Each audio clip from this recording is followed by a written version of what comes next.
Hello, hello. Welcome to At Home with the Intuitive Cook, the podcast giving a voice to everyday home cooks like you and me. Join me around the kitchen table as we chat about finding cooking ease and inspiration beyond rules and recipes and the noise of celebrity chef culture. It's not rocket science, it's just dinner.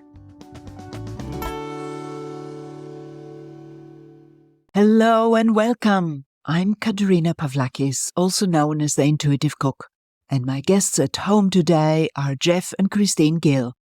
They used to live in North Wales, not far from me, but we met online through Jeff's wonderful tree newsletter I have sometimes contributed to. Jeff is a designer and Christine works in a school for deaf children, and I'm really excited to have both of them on the podcast today for a three-way conversation. Hello, good morning, Jeff. Good morning, Christine. Good morning. So lovely to have you. Well, it's lovely to be here. It's great to see you again. It's been a long time, actually. Yes, it has been a long time. Last time it was in a pub in North Wales, but now you are not in North Wales anymore. We're not there anymore. No, we moved to the southwest of England on the edge of the Cotswolds, and it's a beautiful spot. North Wales is beautiful and amazing, and this is beautiful, and it's different beautiful. It is, yeah. It's sort of a gentler sort of landscape here. Yeah, I've always thought that North Wales is kind of a bit wild, yeah. Yeah. Yeah. And sometimes you want that, and sometimes you want something a little bit calmer to look at. Well, let's go straight into it. What are you cooking today? Oh God, what am I cooking today? I don't know. We haven't talked about where we're cooking today. It's Saturday, Katerina. It will involve potatoes, probably. It usually involves potatoes, yeah. Yeah. So what potatoes do we have? It'll be around that. It'll be quick. It will be quick. So how do you actually figure out what you're going to cook? I mean, you probably never thought about this, but still, it's an interesting question. How do you get from, I don't know what we're cooking today, to actually, okay, the next step is it will involve potatoes. So how do you actually decide these things? Oh, how much oomph do I have? So it'll be like, what do you fancy? Oh, I don't know. What do you fancy? Well, what do we have? Well, do I have the energy to go to the shops and pick up something? Or are we going to make do? Now and again, it's planned ahead. Yeah. I had half term last week. So last week was a really good eating week. It was a good food week. Yeah. We both cooked and made some really nice. So we had a shepherd's pie. Mm-hmm. And then I did a stir fry with some sticky noodles. And then we did some pizza. So yeah, if we have free time, we tend to try and get a bit more interesting and think of stuff. Like there was a thing we saw on Instagram last night that I'm going to try some chickpea meatballs. Oh, yeah. Because we're vegans, so might as well get that out in the open. So yeah, it just really depends. I mean, if we're both working full time, so a lot of times in the evenings, it's just something really quick. If I'm cooking, a lot of times it'll tend to be on a weekday, I'll do some black beans and salsa, and we'll whack them in some wraps. We eat a ton of those little miniature potatoes, and I'll steam those and put in broccoli and green beans and carrots, and we usually have it with a little bit of aubergine pickle on top, and that's a meal. Yeah. And it's really, really quick, and it's healthy, and you don't feel like, I'm so heavy after it. Yeah. Yeah. It's not that interesting, but it tastes really nice. It's always like, oh, this is nice. I'm glad we did this. It is. And aubergine pickle is a fairly recent discovery. Oh, it's the best in our house. It's so good.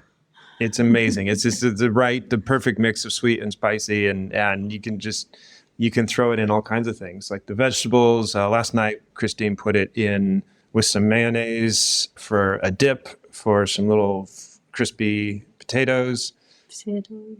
Yeah.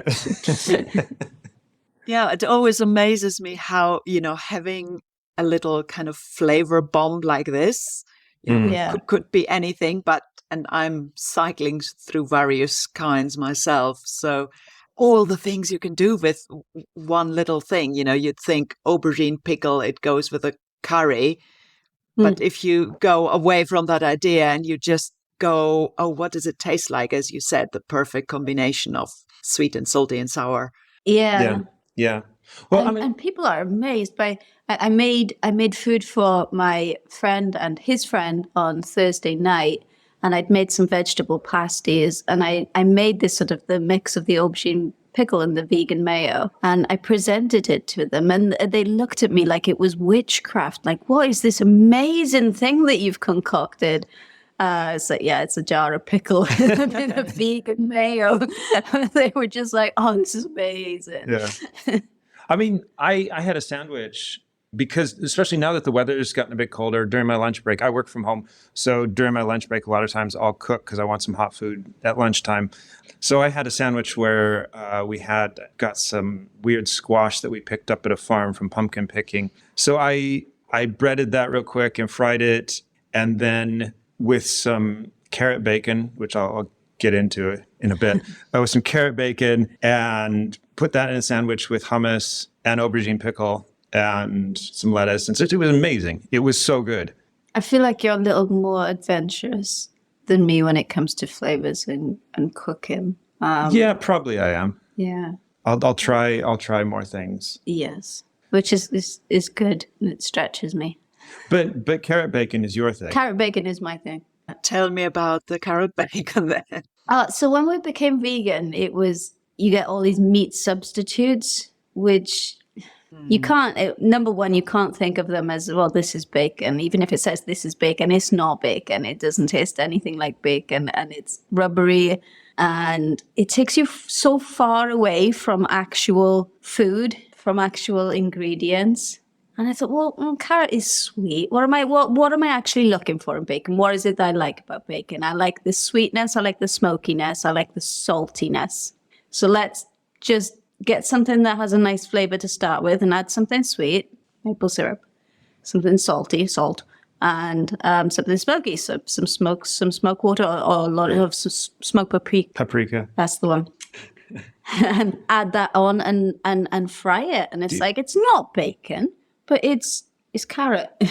Yeah, but it's got It's got that thing that I have an urge for. So when I became vegan, it was like, well, what am I missing? What do I have the urge for? And it's those flavors. Am I fancying saltiness today, sweetness, or a mixture of the both? Well, how can I provide that for myself without opening a pack of fake meat?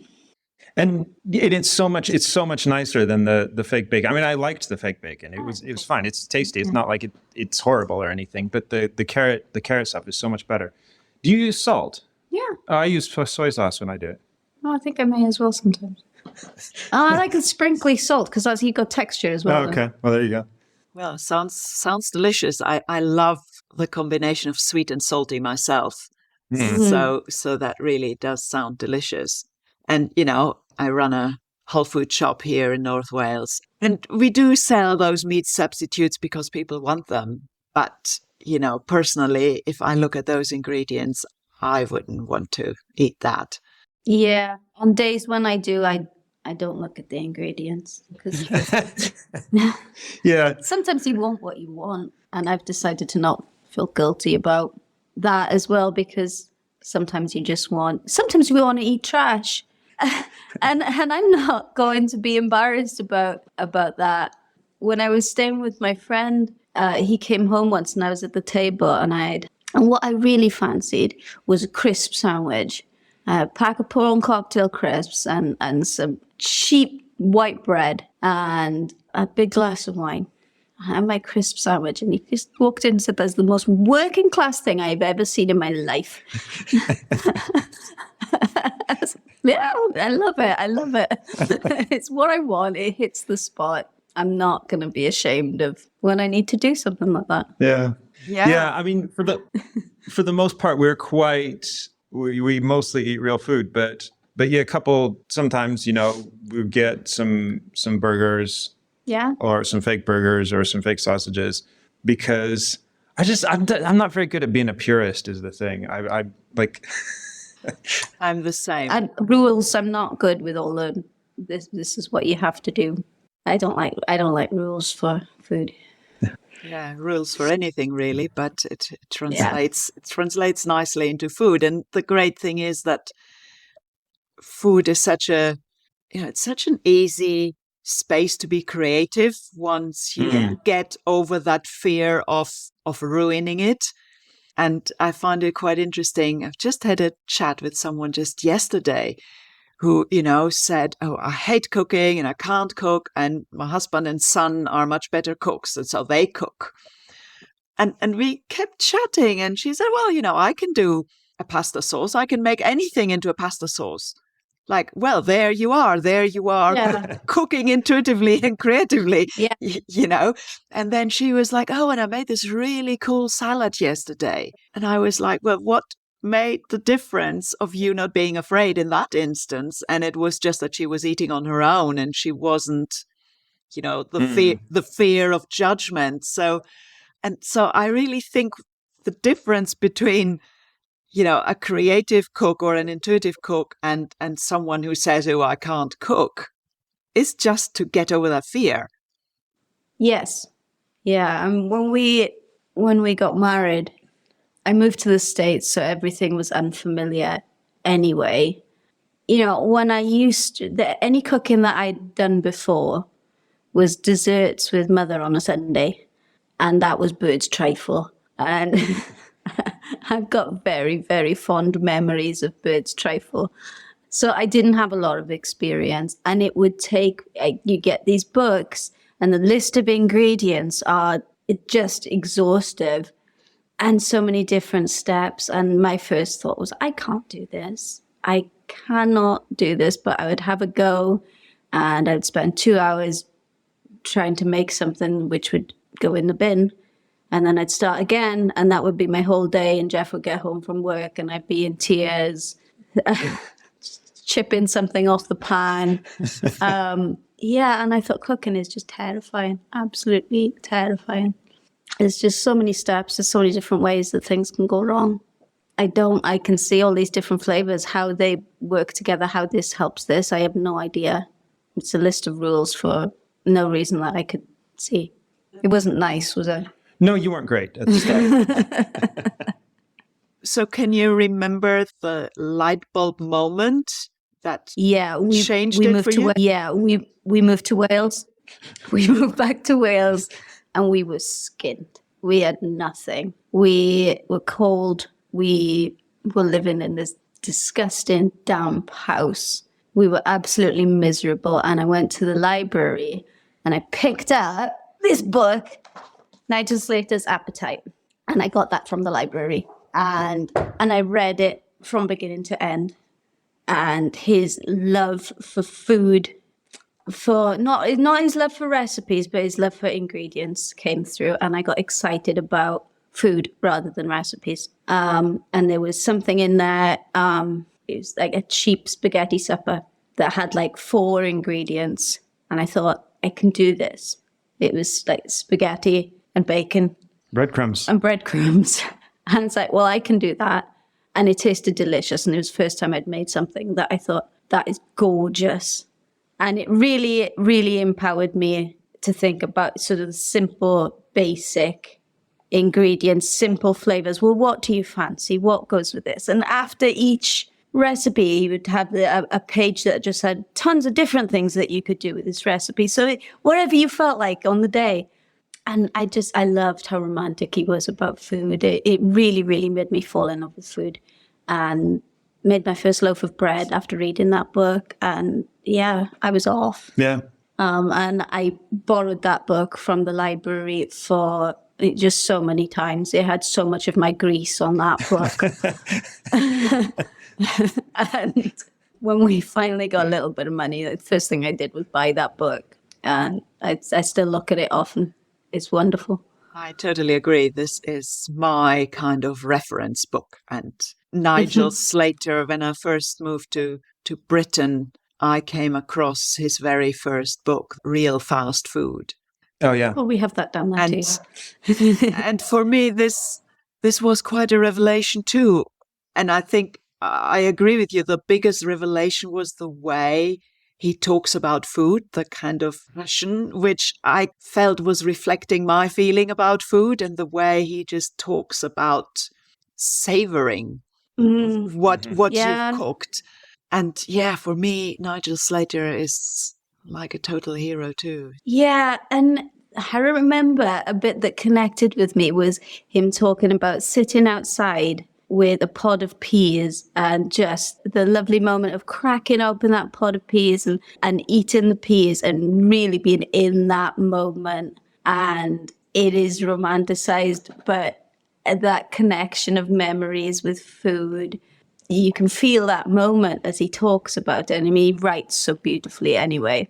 But yeah, you can feel that moment, and it does make you slow down.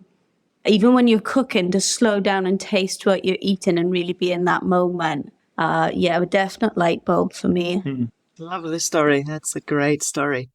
And do you think, I mean, it's not really about becoming vegan. It could be any type of restriction one chooses or one is faced with because whatever, someone suddenly having to go gluten-free or whatever. But do you think that becoming vegan for you opened more doors of experimenting just because you had to change the way you were cooking, perhaps?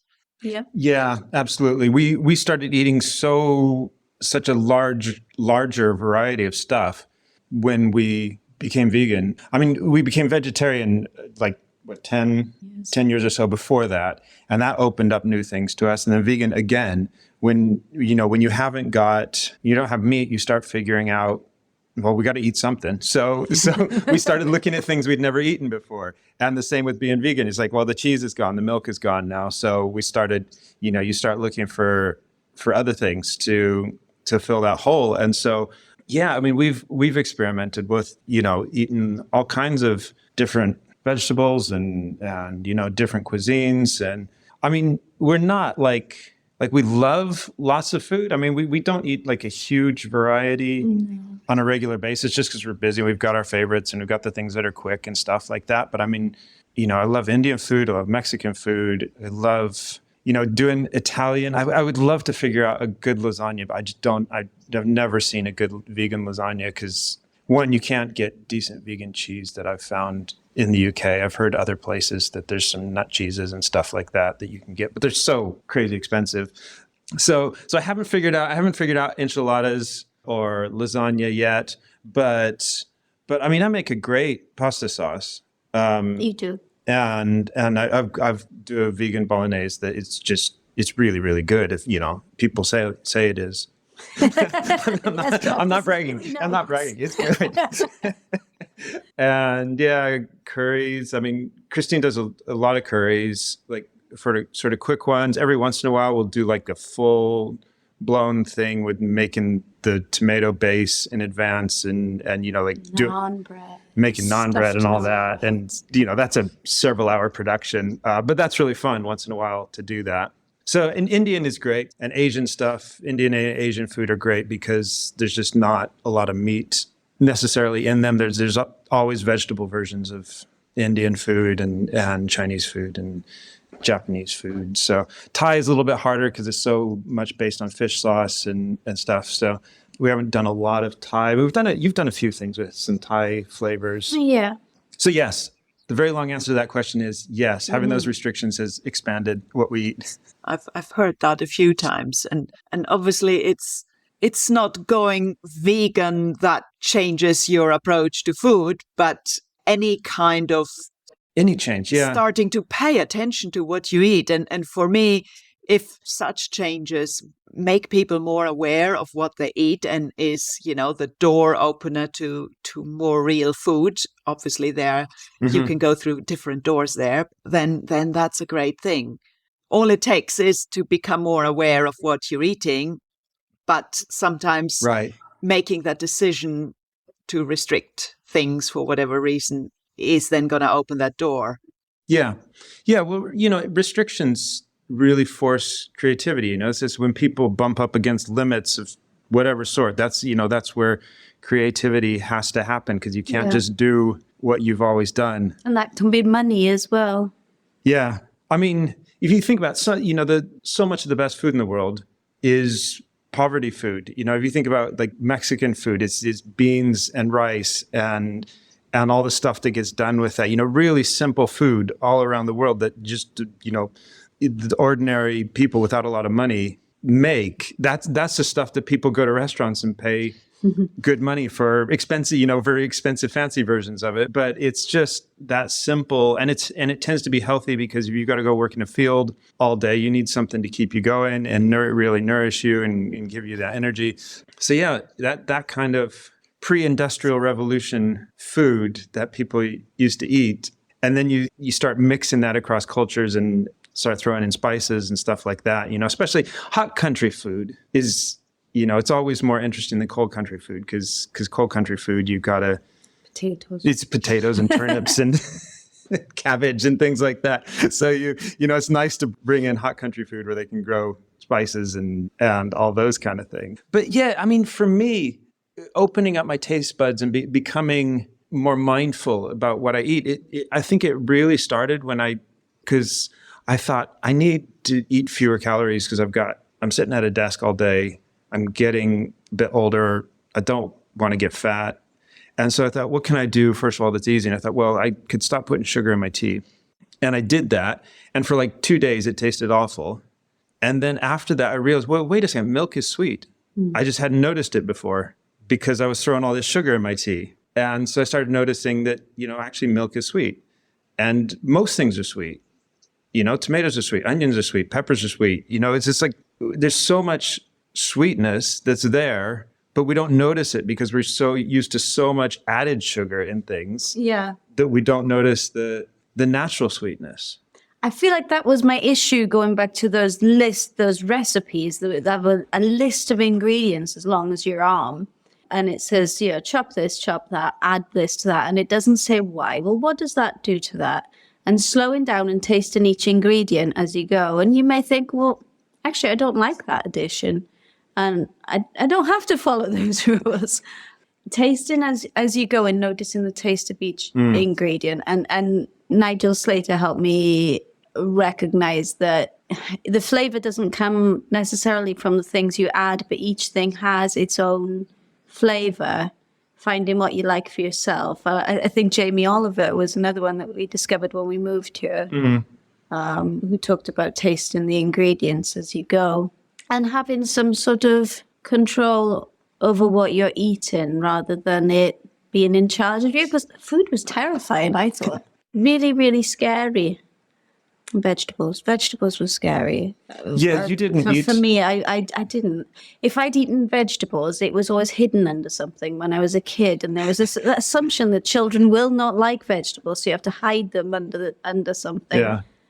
Yeah. And so I always thought, I won't like this. Yeah. God, when I discovered broccoli, that was amazing. People eat this stuff, and enjoy it. They don't have to force it down. That was amazing. Yeah. Well, yeah. I mean, I grew up a bit different because my mom was very into health food and whole food and stuff like that. So I grew up, with tons and tons of vegetables, and there was no assumption that I wouldn't, the kids wouldn't like stuff. And even if we didn't like it, we had to eat it. So yeah, I remember being at a party a few years ago, and there was broccoli and hummus. Oh, we brought it. That's why it was there. There was broccoli. People were looking at us like there's something wrong with it. Because it was raw broccoli and hummus. It's fantastic. So we brought that, and I'm sitting there chowing up. People are looking at me like I was insane eating raw broccoli, and it's like, no, it's really nice. We tend to forget that you can eat different things in many different ways. Yeah. Like broccoli tends to be, steamed or boiled, but you can roast it. It's amazing when you roast it. Yeah. And it's great stir fried when it's just, it's just barely cooked. You just cook it till it goes bright and stop there. And yeah, it's really versatile. It works in like sort of from raw all the way to where you don't want it mush. Well, actually, cooking broccoli slowly to mush with olive oil. And I mean, the classic recipe does contain anchovies, but maybe, olives could be a good substitute for that salty and sharp. This is like a classic pasta sauce. Broccoli and anchovies sort of cooked until it falls apart and then you mash it up. And and then mash it up. Huh. Now I've just learned a thing. There you go. That's really cool. So there you go. From raw to liquid. Yeah, it's all good. Yeah, that's quite interesting. For me, I had this sort of. And now, my kitchen friends, it's time for a quick break to see what I've been cooking up for you. If you ever feel trapped by recipes or wish you could get more creative in your kitchen, I made a free mini course. It's called Ditch the Recipes, and it's a short series of 5 emails that will help you get started on your intuitive cooking journey. Sign up on the website at theintuitivecook.co.uk/free or find the link in the show notes. And now, let's get back to our conversation. Turning point in learning to like cabbage. When we lived in London, we were getting a veg box, but it was the sort of fancy online system where you can, just click a thing and say, well, I don't want cabbage. So I always said I don't want cabbage, just because I just didn't really know what to do with it. And then when we moved here and we started offering veg boxes in our shop, I challenged myself to cook through the veg boxes myself. Yeah. And of course, in winter, there's lots of cabbage. And it was Nigel Slater again, who somewhere in his book, one of them, he said, brassicas don't like water. So this idea of boiled cabbage that I really, really dislike the smell of. And I thought, so I started stir-frying cabbage or roasting Brussels sprouts. And suddenly it's like a whole other thing. And well, that was my moment of getting over my fear of cabbage. Yeah, I was only last year I discovered sprouts for the first time after thinking for my whole life that I hated sprouts. Because you're expected to hate sprouts. So and your mother says, well, you have to eat your sprouts. I don't want to eat my sprouts. You have to eat your sprouts. Yeah, it's just expected that you don't like sprouts. Sprouts are amazing. Sprouts are so good. Yeah. I love them.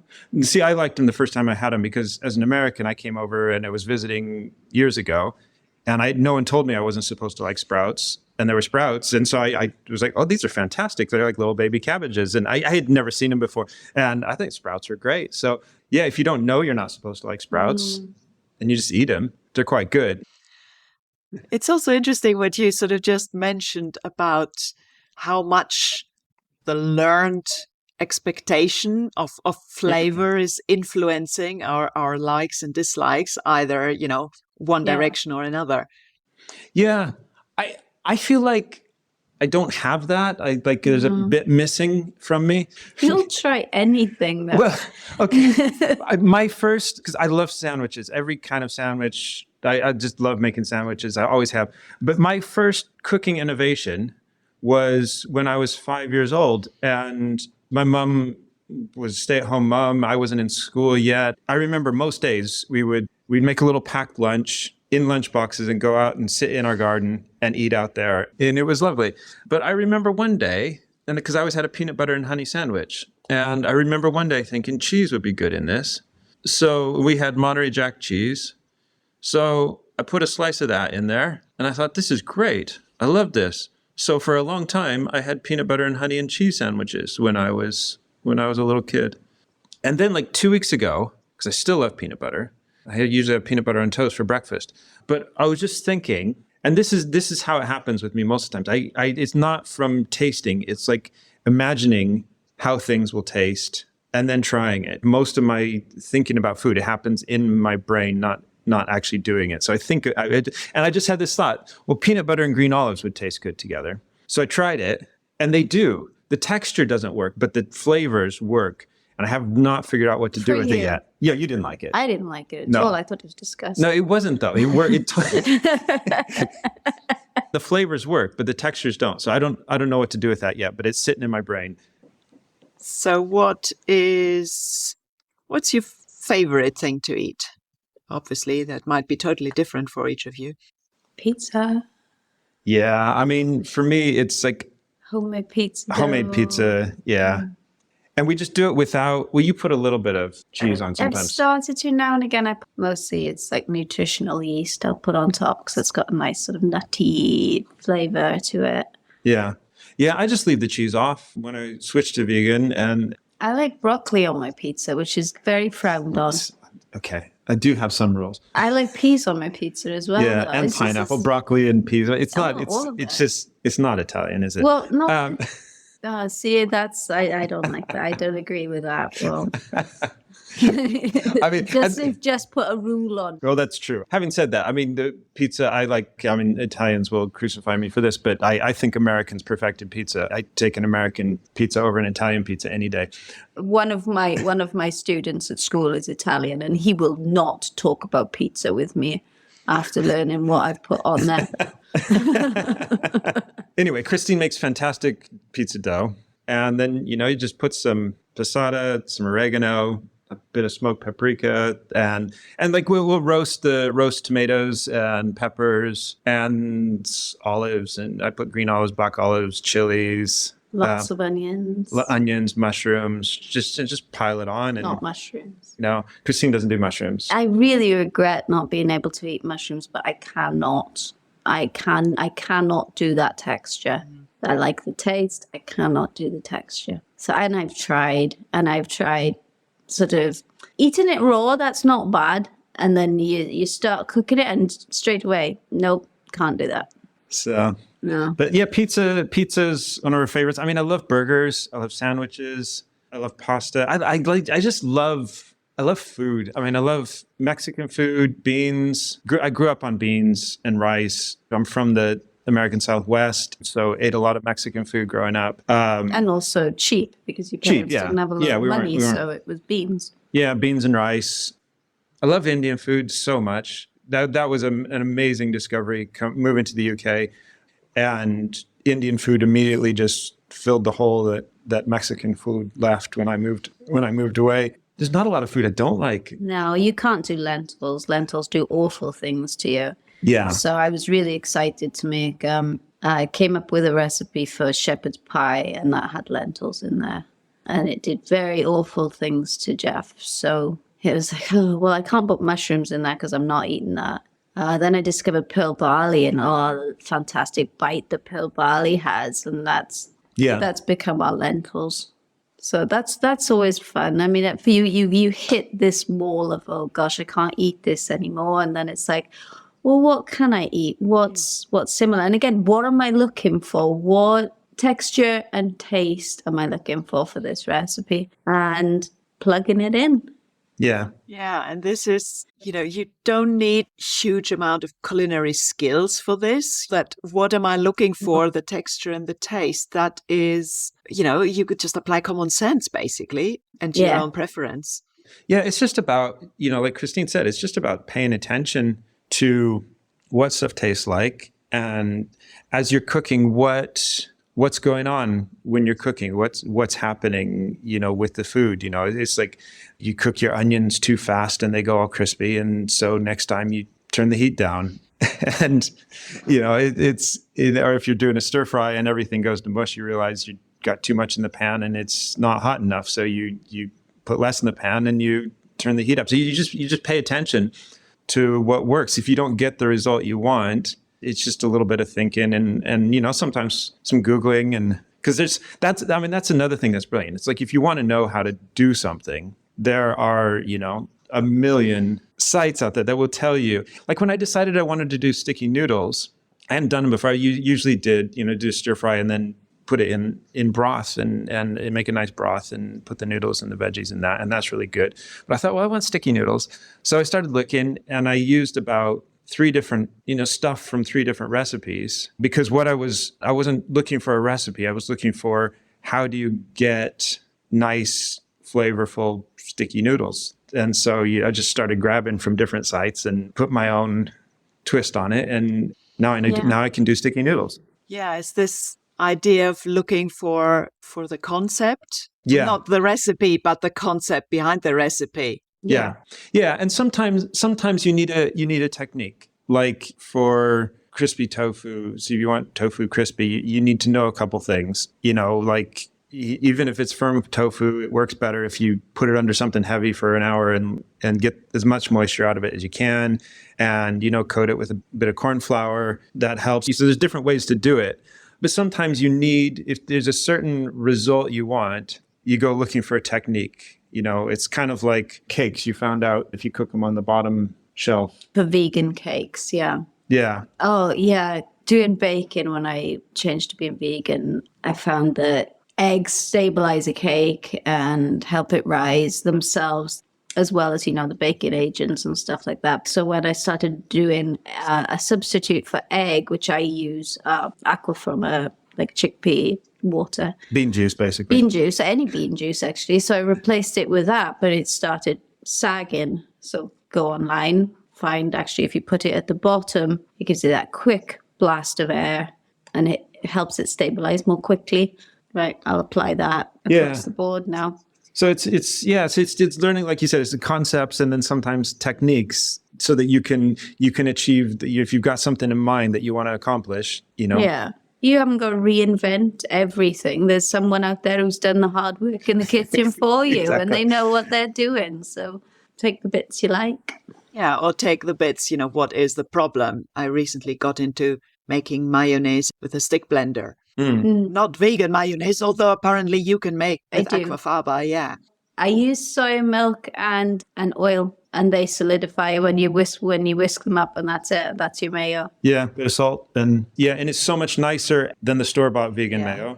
And it, you're paying £3 for a little jar that has a million stabilizers and all that kind of stuff in it. And so, sorry, you were saying about making your own. Yeah, so someone, actually Lisa, who helps us in the shop, said she makes mayo with a stick blender all the time. And then I saw some recipes. Of course, once you start looking for something like, the internet is full of stick blender mayo recipes.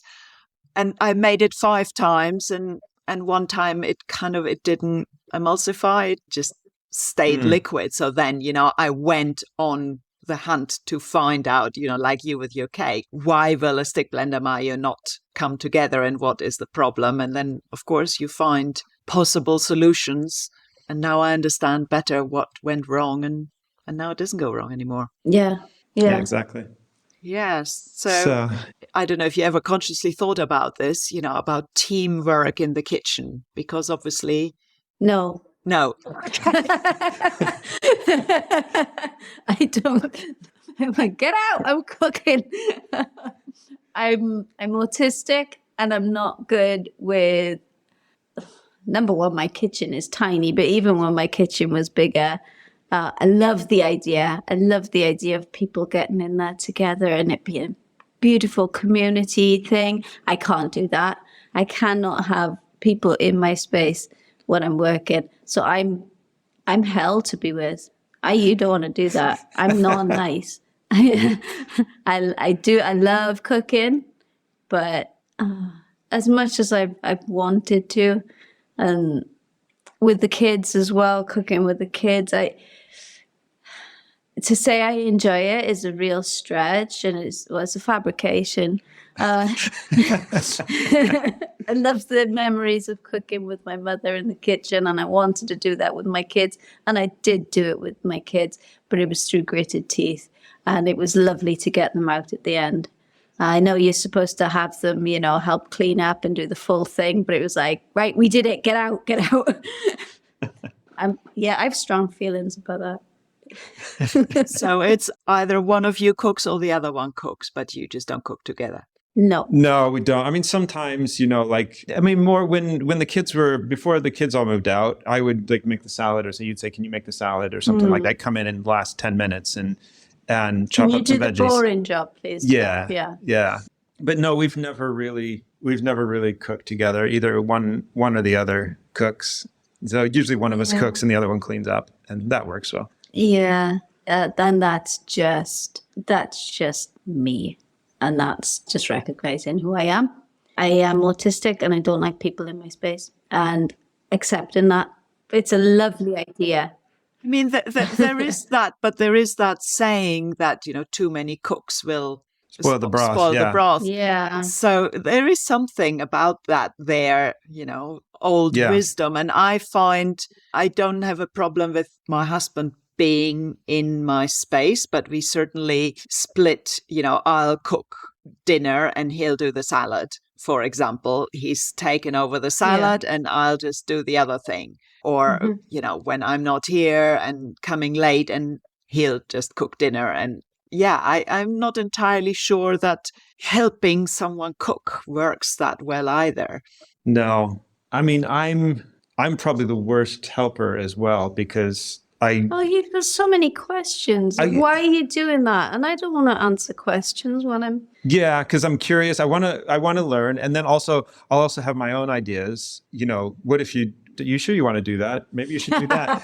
and so yeah, I'm not a good person when it comes to helping. So we sort of give each other cooking space and enjoy the food that we make for each other. Yeah, we want our marriage to continue. So okay, so maybe to bring this to a close, to finish off, do you have a couple of tips or hacks or your best kitchen tips that you could share with? Yes, we do. I've got a list of them. One of the best things I ever learned is I saw a recipe. It was a curry recipe. It said cook until the oil separates, and I didn't know what that meant. And so I went and learned about that. And it's basically, you get a takeaway, and there's that red oil on the top. And I learned that if you cook you're doing a pasta sauce, you're doing a curry sauce. I've only done it with tomato-based stuff, but if you just cook it, simmer it long enough so that red oil starts to separate, the difference between that and 5 minutes before is huge. There's just some chemical magic happens when that oil separates, and the sauce is so much richer and so much more flavorful. So that's one thing. It's worth taking the time to let the oil separate. Cooking it slowly and low until that happens just makes the sauce so rich. So that's one. For me, it's slowing down. I mean, it's a similar thing, but slow down, taste as you go. Don't be a slave to that recipe, that says, and now you have to add this. You taste it, it's good, and you want to stop there. And it is about using your intuition. Yeah, slow down, make it a nice experience. Most of my cooking is when I get home from work, and it's basically cooking just because you have to eat. But it's nice to make an experience of it when you can. So I'll put on music, even light a candle, something like that, and just to make it into a nice experience so that cooking doesn't become as much of a chore. But thinking of it as this is an experience. Yeah. Yeah. Another one, I think always have some sumac in your cupboard because, doing Mexican stuff and like that, you're using lots of citrus. But if you run out of limes and you need that zinginess, just dump some sumac in. It's really good to have if you have a citrus emergency, is to make sure that citrus emergency. Make sure that you have some sumac in reserve because it makes a good substitute. Makes it sound like we have the easiest lives ever if our emergencies are citrus based. Yeah, that's the kind of emergencies we have. Another thing, because I think this is, for me, it's a lack of skill and my perfectionist tendencies, but I'll cook stuff separately. Like a lot of times where people you throw that in the pot, then you throw that in the pot, and you throw that. I find that for me, sometimes I get better results if I cook stuff separately because broccoli, you're doing a stir fry, broccoli cooks faster than carrots. And I'm not good enough to know when to throw the broccoli in. So I just cook them. So it's recognizing your limitations. Yeah, basically. Knowing who you are in the kitchen. Yeah. So I'm not very good at that. So if I want this cooked a certain way and the other thing cooked a certain way, then I'll just cook it all separately and throw it together at the end. Basically, when Jeff cooks, you don't want to be the one that washes the dishes after. I'm so much better than I used to be. So much better than I used to be. I used to, every single pan was in use and so, but I'm not anymore. It's not bad anymore. I have to clean, again, this is knowing myself. This is knowing my own limitations. This is knowing that I'm on the spectrum. I have to have clean kitchen as I go, and I have to clean up as I go. Otherwise, it all becomes too overwhelming. So we're very different in that because you can cook with all this stuff piled up around you, and I know I can't. Yeah, So that's another probably reason we can't cook together. I mean, one of the things that both of us have learned a lot from is kids on Instagram. Yeah. And I'll send you links, but there's a girl named Maya. She's a Fit Green Mind. Yes. Yeah. What's great about kids who love, they love food, and they don't have decades of preconceptions of what food is supposed to be. And so they do crazy stuff that really, really works that us old people don't necessarily think of because we know so much about what food is supposed to be. And they come at it without these preconceptions and make amazing things. So we've gotten so many great ideas and made a lot of things from watching the kids on Instagram and the stuff they make. I love that. I love this going beyond the preconceptions we all have. That is maybe a wonderful point to close on. Yeah, go beyond the preconceptions. Definitely. Yeah. Thank you so much. That's been so enjoyable.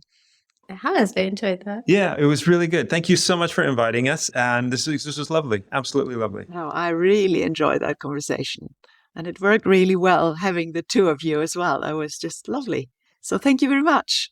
Thank you, KATERINA. Thank you.